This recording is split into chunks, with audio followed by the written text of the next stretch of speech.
Hi everybody, Larry again. Welcome to episode number 48. Glad you could join me. Been thinking a lot about the continued work on the bottom deck of the railroad, and as such, got a couple of brackets, and I'm going to attach some 3/4 inch bench work plywood to this, and have it go to our left here, so we can go over there. Okay, with that bracket screwed in place and this plywood strut, 3/4 inch, by the way, screwed, or I should say clamped to that bracket, then I put this other strong tie bracket over there, measuring from the wall 26 inches, or not from the wall, but from the other piece of plywood, 26 inches there. And so I know that's straight across. Now I got to work on getting that right where I want it to be as far as vertical alignment with the upper deck. Saw that Scenery Express was having a sale, and that they had some stuff in stock I'd been wanting to try. So ordered some of these Bachman Scenescape trees. Now these really are kind of a fluffy bottle brush looking tree. It won't be a foreground, but it will fill in nicely in the background somewhere. Those are supposed to be cedar trees. Don't think so. And then they also had this big 15-piece set of pine and fir. I'll have to take that out of the bag in a second. We'll take a closer look to that. And then some Grand Central gems. These are the pines. They say the realistic handcrafted pines. Well, we'll take a closer look at those in a minute too. The other stuff I think you've all seen before. It's some of the low bushes and things like that that I've ordered in the past. And I just wanted to make sure I had more of those like these. You know, this might be for a friend of mine, come to think of it, but I have ordered this before, so it's not new to me anyway.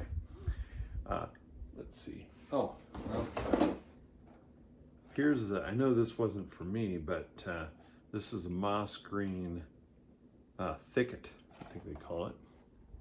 It's kind of a interesting product. But this one is for my friend who went in with me on the order. Save a little shipping. Anyway, let's take a look at those trees. We'll start with one of the big fir trees. This isn't a great location for a big fir tree right here, so it's not going to be permanent, but I wanted to see what it looked like nonetheless. It's an interesting thing that they've done with this tree. It looks like they've flocked at least part of the outside of it, not all of it, with like what looks to be static grass. Put that up there and see how it looks on the foam. Let's see if it's bottle brush, so it's got a wire doodad, and of course as I touch it I'm bending the branches, which is annoying. But anyway, another one, same box, not too bad. I mean, these will, blend, I think, in for a not a bad looking background tree. And these are normally about $35 for, I think they said 15 trees. So you can spend a lot of money on trees, but that's the way that goes. So that's a couple of those. It looks like that kind of represents what we get in that bag. Next up, we're going to look at those pines from Grand Central Gems. So let's take the tab off of that. I've got some spruces from them. And I wanted to see, I think the spruces are okay, but I wanted to see how the pines looked. Now, if you ask me, let me see if I can get that. If you ask me, that color is not quite the color I would be looking for that tree.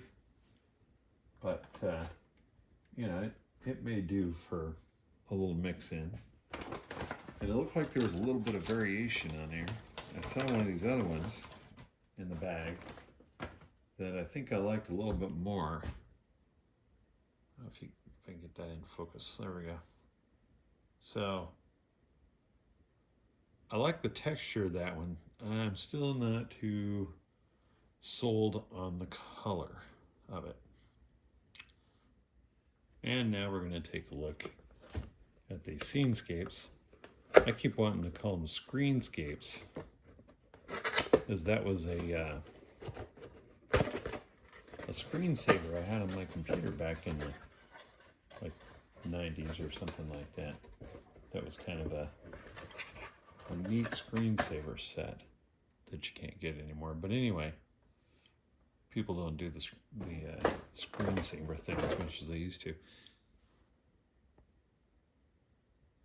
Way too even. But if I put that back like that, yeah, you know, back there in the background, maybe it'll fill in and make my forest look more like a forest. So, okay, I can use those. They're just not as nice as I was hoping. Just so happens it's my birthday today. So last week I happened to spot a one of these on Tony's trains, and I thought, let's find out if I like these, if they sound as good as their steam engine counterparts. Now I do have a Broadway Limited Paragon 2 switcher. It was the first locomotive, first sound equipped locomotive that I have. And I have another one of their switchers as well that has served me well over the years. Anyway, let's check this out. Take it out of the box here and put on the layout, which the layout is currently off. Get your standard package of reading material. Well-packed locomotive. Wow, what'd they do with the packaging here? Interesting. Oh, it's got a tab. Okay. What do you know? You're getting some instructions on how to open this box if you haven't had one of these before.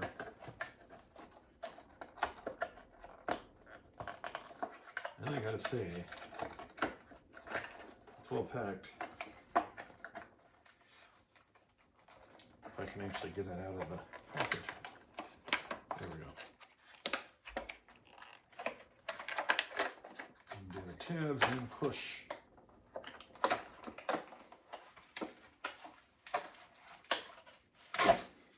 What the heck? Oh, your classic desiccant. Anyway.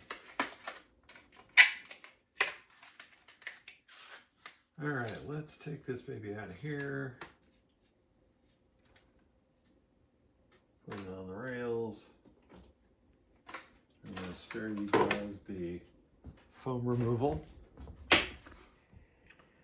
Okay, we're on the track. We've got power. Looking pretty good.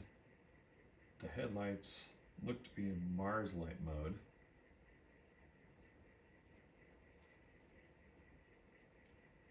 And then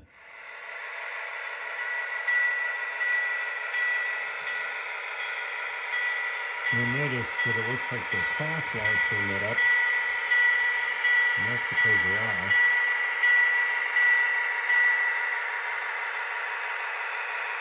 And those light up at the 0.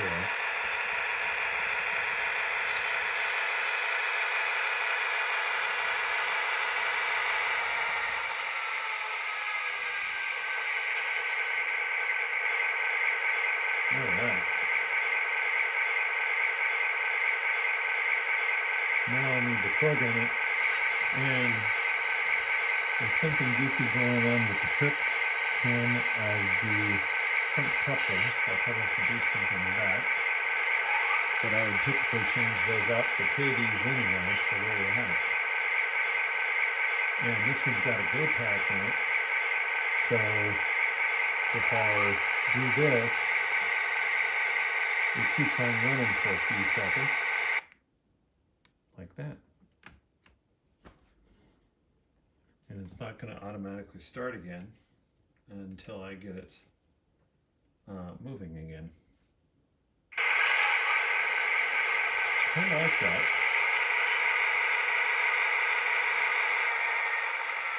I like sound, but I'm not crazy about them starting up immediately when I turn the power. In a few minutes, we'll have to get this on the front of the train.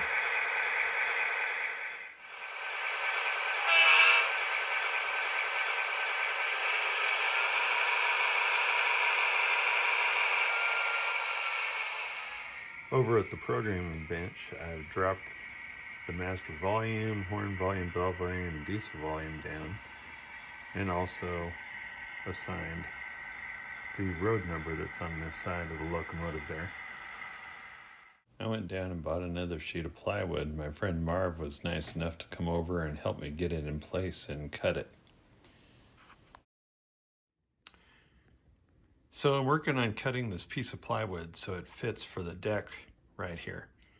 One of the things I needed to do was cut it so that it matched up with the seam between those two 2x4s there in the back. I've already cut it, but I was trying to figure out exactly where. And those two 2x4s represent the part where the divider wall on my layout has about a 10-degree angle.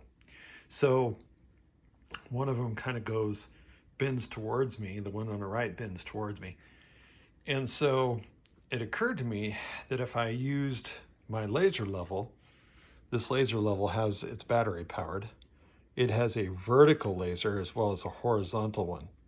And you can see I've got that fired up right down the center of those 2x4s. It also skims the edge of this one right down here, which should be right about where I would want that piece to end as well. And so I used it to fire a line across there and then mark it so I could cut it.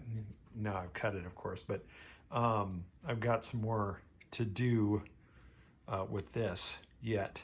So, but I wanted to show you guys that it's these laser levels, and I don't know that necessarily just this particular one, but there may be other brands out there that can do the same kind of thing for you. I did a light weathering job on this tank car, and I started thinking that 2042 needed some of that treatment as well. And I started on the other side of it so I could kind of experiment, see what that looks like. I'll turn that around so you guys can see a little bit of what I did there.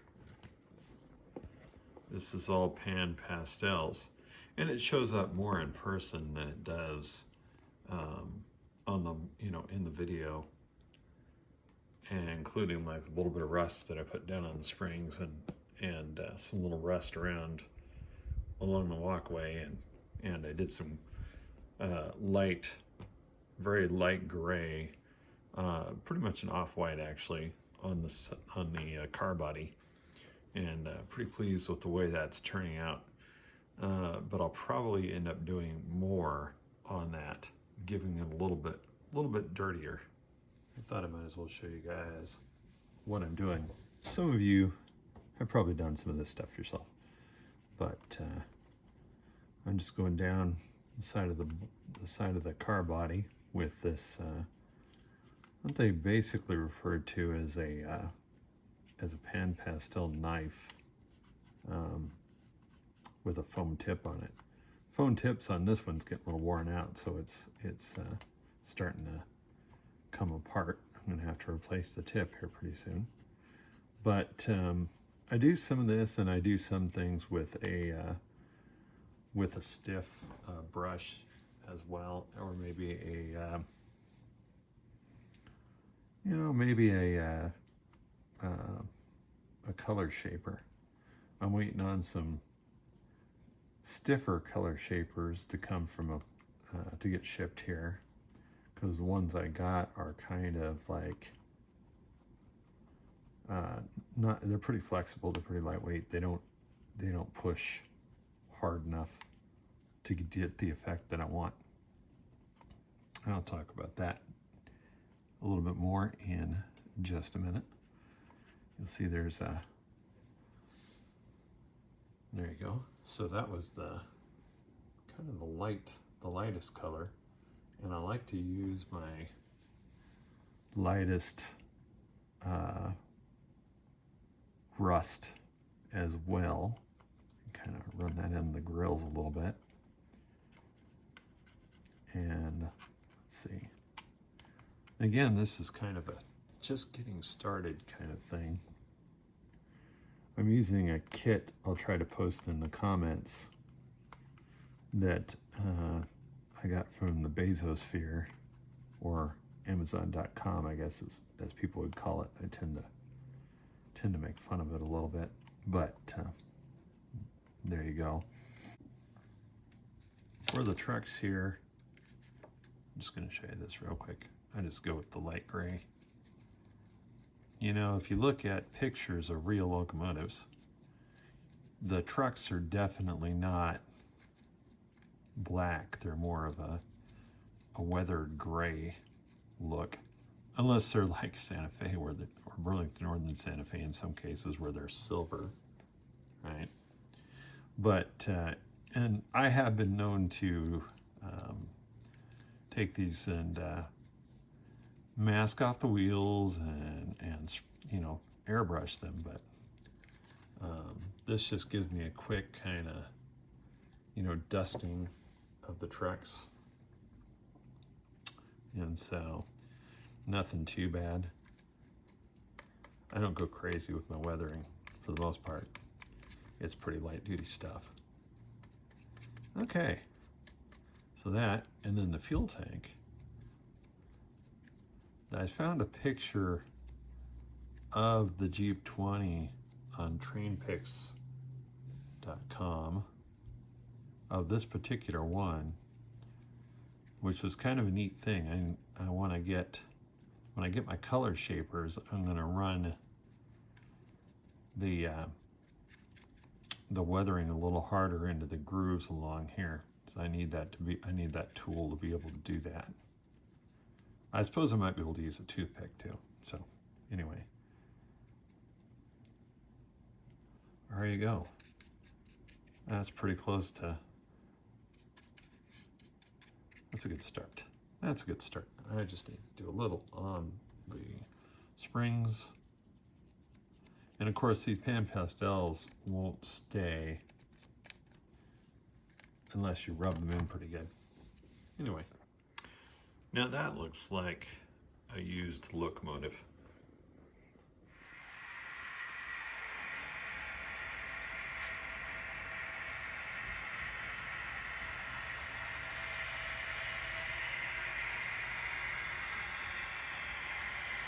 Finally weathered up a little bit, and with the train behind it. We get a look at 2042. Rolling down the tracks.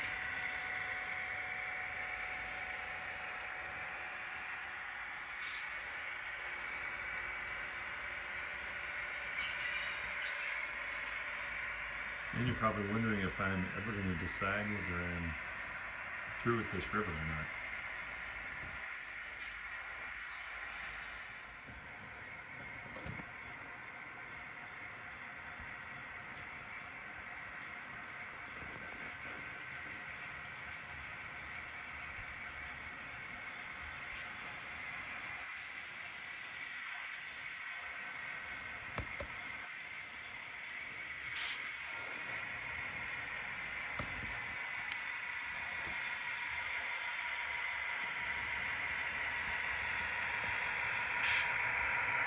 Hope you all have enjoyed episode number 48. Until next time, take care and have fun with those trains out there.